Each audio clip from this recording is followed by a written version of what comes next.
अस्सलामुअलैकुम, welcome back to my channel cook dot stitch. आज की वीडियो में मैं आपके साथ बेल बॉटम ट्राउज़र की कटिंग और स्टिचिंग का पूरा तरीका आपके साथ शेयर करूंगी। और इसके लिए जो हमें साइज़ चाहिए वो इस तरह से हम एक ट्राउज़र ले लेंगे, जिस भी साइजिंग की हमने ये कटिंग करनी है। तो ये मैंने ट्राउज़र ले लिया है और इसकी एक्चुअल लेंथ जो है वो 25 इंच है। ठीक है, तो 25 इंच पे इस तरह से इसकी मैं लेंथ ले लूँगी और निशान लगा लूँगी। तो ये देखें, यहाँ पे इस तरह से मैंने निशान लगा लिया। अब इसके जो नेफ़े का निशान है ना, वो मैं इस तरह से 2.5 इंच पे मैं लगाऊंगी। आप 2 इंच पे लगाना चाहें या 2.5 पे, मैं 2.5 पे लगाऊंगी क्योंकि हाफ़ इंच जो है वो इसकी डिज़ाइनिंग में वो इसमें कवर हो जाएगा, तो इसलिए मैं। और 1 इंच यहाँ से नीचे हम फोल्डिंग के लिए रखेंगे। तो ये इस तरह से हमने, ये देखें, ये 26 इंच और 2.5 इंच जो है ऊपर हमने एक्स्ट्रा लिया है। तो अब इसकी जो चौड़ाई है वो देख लेनी है। चौड़ाई मैं 14.5 इंच ले रही हूँ।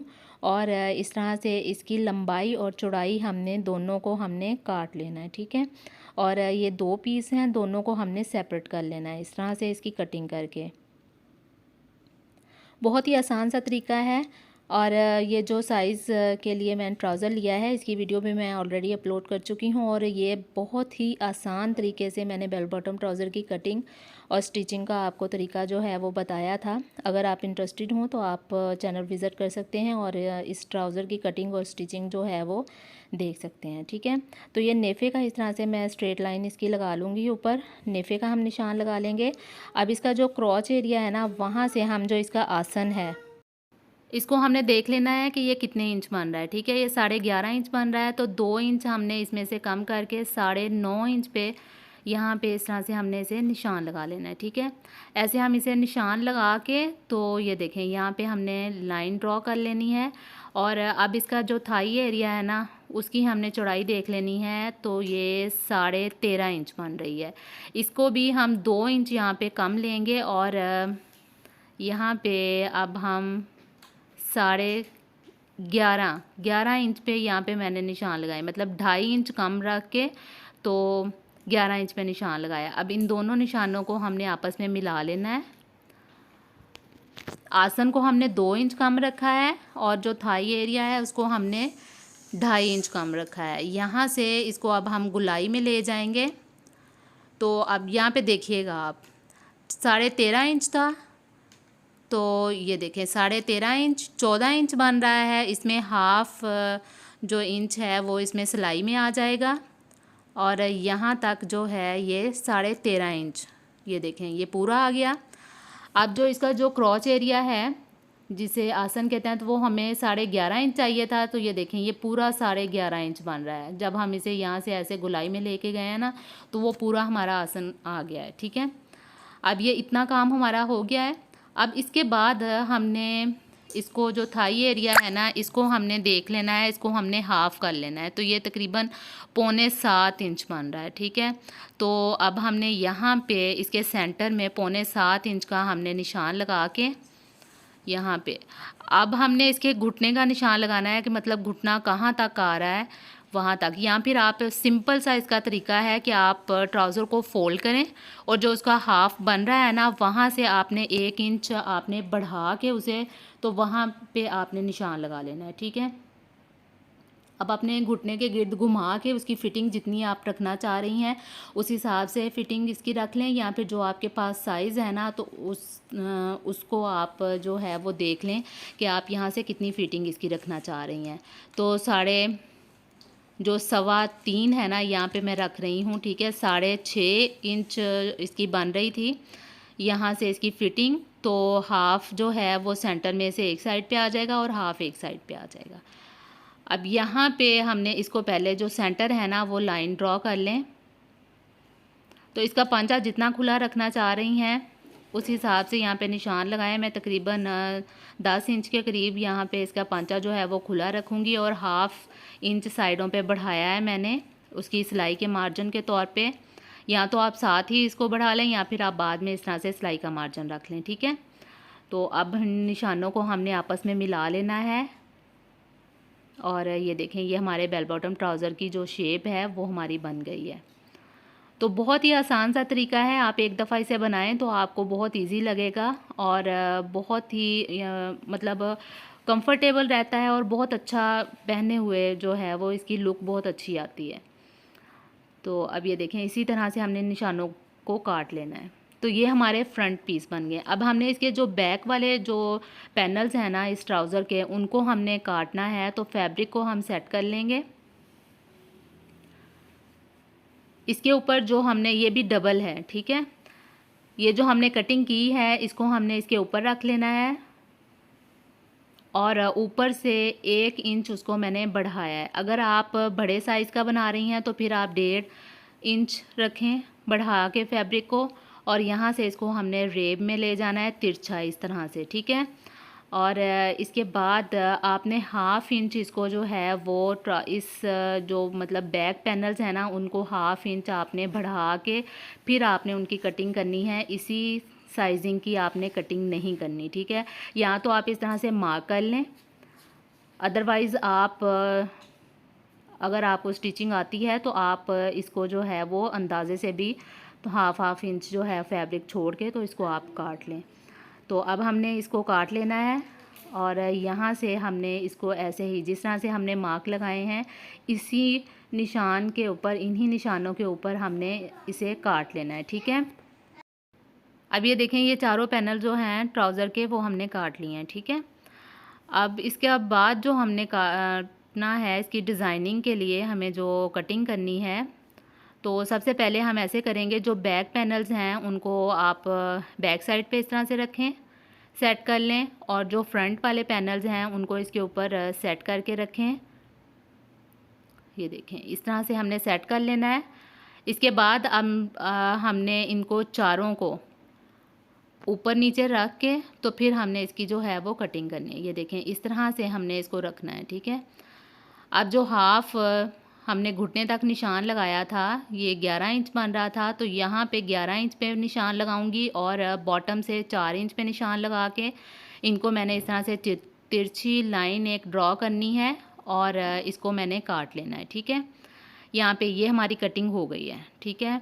और कटिंग को अब इसको हम उठा लेंगे और इसकी डिज़ाइनिंग के लिए जो हमने कटिंग करनी है वो मैंने फैब्रिक को इस तरह से मोड़ा है और रेप कटिंग में हम इसकी फैब्रिक की कटिंग करेंगे।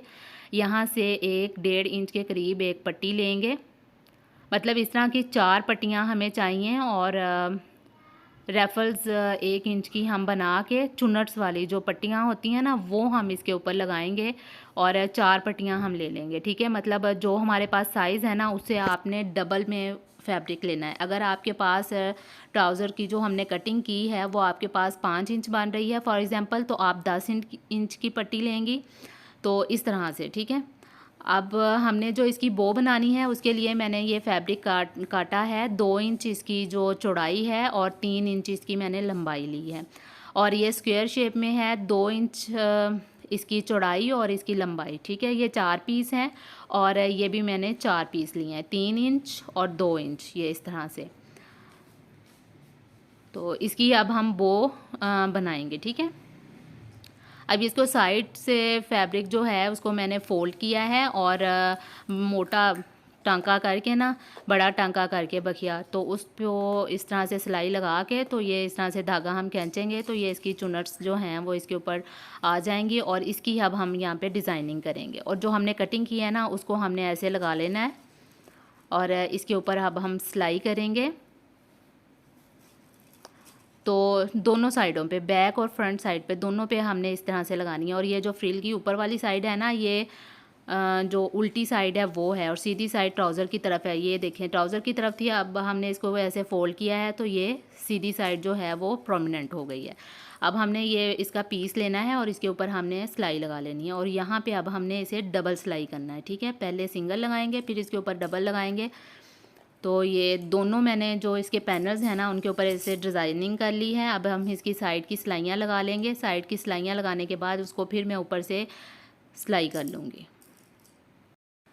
साइड की सिलाइयाँ लगाते हुए आपने ये जो हमने डिज़ाइनिंग की है ना, ये दोनों आपस में, ये देखें, ये बिल्कुल बराबर आ रही हैं, इस तरह से बराबर आनी चाहिए। फिर ये ट्राउज़र पे उसकी जो है ना वो शेप अच्छी आएगी। अब इसको हमने सिलाई कर लेना है यहाँ पे और सिलाई करने के बाद फिर हम इसके ऊपर जो है वो डबल सिलाई से कर लेंगे। डबल सिलाई कर लें, ना भी सिलाई लगाएं तो कोई बात नहीं, अगर एक सिलाई लगा लेना तो वो उससे या डबल सिलाई कर लें उसे, तो फिर ज़्यादा उसकी अच्छी लुक आती है। तो ये देखें, ये यहाँ पे हमारा कॉर्नर बन रहा है। अब इसके ऊपर ये देखें, मैंने जो सिलाई की है ना वो फैब्रिक एक साइड पे उसको मोड़ा है, और जो हमने फ़ोल्ड किया है ना फैब्रिक एक साइड पे सिलाई वाला, उसी के ऊपर जो है वो ऐसे मैंने सिलाई कर लिया है ऐसे। तो ये जो अब हमने बो बनानी है ना, उसको हमने तैयार कर लेना है। ये इसके चारों साइड पे सिलाई लगा के, 3 साइड पे हमने सिलाई लगानी है इसके, और फिर हमने इसे जब सीधा करना है ऐसे सीधा करके इसके कॉर्नर अच्छी तरह से सेट कर लें, और ऊपर वाला जो इसके मुंह वाली साइड है ना, इसको अंदर की तरफ फ़ोल्ड करेंगे, और फ़ोल्ड करने के बाद इसके ऊपर हम सिलाई लगा के चारों साइड से हमने ऊपर से सिलाई इसको कर लेना है, ठीक है। और ये हमारे पास रेक्टेंगल शेप में जो है वो कपड़ा आ जाएगा, ठीक है। और ये देखें, इसको अब हमने ऐसे ऊपर से हमने इसे सिलाई कर लेना है। तो चारों साइड से इसे सिलाई करके अब ये मैंने गोल डोरी ली है, और गोल डोरी को ऐसे मैंने फ़ोल्ड किया है। फ़ोल्ड करने के बाद ये हमने जो ट्रायंगल बनाई थी, मतलब जो रेक्टेंगल शेप में जो हमने फैब्रिक को स्टिच किया था, इसको हमने सेंटर में से पकड़ना है और यहाँ पे हमने एक नॉट लगा देनी है। और नॉट आपने ज़रा उसको मतलब टाइट करके आपने नॉट लगानी है, और ये इसको हम लगाएंगे। एक और मैं यहाँ पे नॉट लगाऊंगी, और ये देखें, ये हमारी बहुत ही खूबसूरत सी हमारी बो जो है वो तैयार हो गई है। अब इसको आप इस तरह से भी रहने दे सकती हैं इस डोरी को, और मज़ीद इसकी खूबसूरती के लिए जो स्क्वायर शेप में हमने पीसीस कट किए थे उनको हमने ऐसे फ़ोल्ड करना है, और डोरी को अंदर रख के तो इसे हमने सिलाई कर लेना है। तो ये देखें, ये हमारी बहुत ज़बरदस्त सी हमारी बो जो है वो बटरफ्लाई हमारी बन जाएगी, ठीक है। और ये देखें, इसको अब हम ऐसे सीधा करेंगे, जो इसका फैब्रिक आ रहा है इसमें नज़र, इसको हम काट देंगे। तो ये देखें, ये हमारी बहुत खूबसूरत सी हमारी वो बन गई है। और दूसरी साइड पे भी हमने ऐसे ही हमने फैब्रिक लगा के उसको कवर कर लेना है। और ये जो हमने डिज़ाइनिंग की है इसके ऊपर, ये जो इसकी यहाँ पे नोक बन रही है ना, उसके ऊपर हमने इसको बो को लगा देना है, और हमारे ट्राउज़र की डिज़ाइनिंग जो है वो कंप्लीट हो गई है। इसको सुई के साथ में इसको जो है वो अच्छी तरह से इसे पक्का करके इसे टांका लगा दूँगी, और इसकी साइड की सिलाइयाँ लगाएंगे। जो आपने साइड की इसकी सिलाई लगानी है ना, फैब्रिक को खींच के लगाइएगा। अगर आप खींच के नहीं लगाएंगी तो फिर इस तरह से फैब्रिक जो है ना वो टूट जाता है। तो खींच के फैब्रिक को खींच के फिर आप सिलाई लगाएं, तो फिर जो सिलाइयाँ हैं ना वो टूटती नहीं हैं, धागा टूटता नहीं है, निकलता नहीं है। दोनों पांचे जो हैं उनको आप मेजर कर लें, देख लें बराबर आ रहे हैं, और फिर दूसरी साइड पे से हम सिलाई लगाएंगे। अच्छा, आप पहले भी पांचे को फ़ोल्ड कर सकती हैं। अगर आप इस तरह से साइड पे सिलाई लगा के इसे बाद में फ़ोल्ड करेंगी तो वो उससे बहुत ही खूबसूरत सी लुक आती है, और उसकी जो सिलाइयाँ हैं वो कवर हो जाती हैं। तो जिस तरह से भी आपको इजी लगे आप उस तरह से जो है वो स्टिचिंग करें। तो ये देखें, ये कपड़े को खींच के मैंने इसे सिलाई लगाई है। अब इसके बाद ये देखें, आसन जो हमने बैक साइड पे जो इसके पैनल थे ना जो बैक के, उनको हमने 1 इंच बढ़ा रखा था। तो ये देखें, ये फैब्रिक इससे बड़ा आ रहा है। तो अब हमने जब नेफ़ा इसका हमने फ़ोल्ड करना है, तो आपने इसको इसके बराबर नहीं करना, बल्कि जितना आप आगे वाला नेफ़ा उसको फ़ोल्ड कर रही हैं तो बैक वाले को भी आपने उतना ही फ़ोल्ड करना है। इसके बराबर लाते लाते आप इस फैब्रिक को जो है वो काटिएगा ना, या फिर आप जो है वो इसको इसके बराबर करते हुए नेफ़ा बड़ा ना कर दीजिएगा। इस बात का आपने ध्यान रखना है। तो ये वाली जो साइज़ है इसको हमने बड़ा इसलिए रखा है कि बैठते हुए अक्सर औकात जो है वो ट्राउज़र बैक साइड से जो है वो खींचता है, इस तरह से ये नीचे नहीं होगा। अमूमन जो रेडीमेड ट्राउज़र्स होते हैं उनकी कटिंग जो है वो यही होती है। तो ये देखें, ये हमारे ट्राउज़र की मुकम्मल स्टिचिंग के बाद ये इसकी लुक आई है, बहुत ही ज़बरदस्त सा। आई होप सो कि आज की वीडियो आपको बहुत अच्छी लगी होगी और आपको समझ आई होगी। अगर आपको वीडियो अच्छी लगी हो तो ज़रूर लाइक और शेयर कीजिएगा, दुआओं में याद रखिएगा। अल्लाह हाफिज़।